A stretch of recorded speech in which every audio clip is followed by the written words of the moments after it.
Today என்ன பார்க்க போகிறோம் அப்படின்னா, திருக்குறளை வினை செயல் வகையில் சூழ்ச்சி முடிவு துணிவெய்தல் அத்துணிவு தாழ்ச்சியில் தங்குதல் தீது அப்படின்னா என்ன? ஃபார் எக்ஸாம்பிள் சொல்லணும் அப்படின்னா, ஸோ இன்றைக்கி நைட்டு ஒரு 9 11 வரைக்கும் நம்ம வந்து தமிழ் முடிச்சிடலாம், அல்லது மேக்ஸ் முடிச்சிடலாம், எக்கனாமிக்ஸ் முடிச்சிடலாம், பாலிட்டி முடிச்சிடலாம்.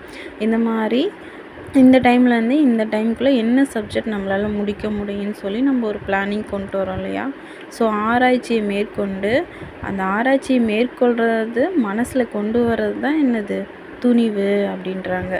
அப்படி அந்த ஆராய்ச்சியை மேற்கொண்டதுக்கு அப்புறமா வந்து சரி அப்புறமா நம்ம படிச்சுக்கலாம், ஸோ 1 ஹவர் இருக்கே, நம்ம மேக்ஸ் அப்புறம் போட்டு பார்த்துக்கலாம், இல்லை நாளைக்கு போட்டு பார்த்துக்கலான்னு சொல்லி அந்த ஆராய்ச்சிக்கான சரியான துணிவு இருந்தும் காலம் தாழ்த்திட்டு நம்ம இருக்கிறது வந்துட்டு தீங்கு தரும் அப்படின்னு சொல்கிறாங்க.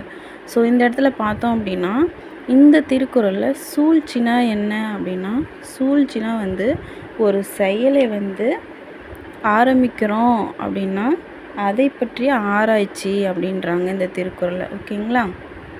ஸோ துணிவெய்தல் அப்படின்னா வந்து துணிவு கொள்ளுதல் அப்படின்னு அர்த்தம்.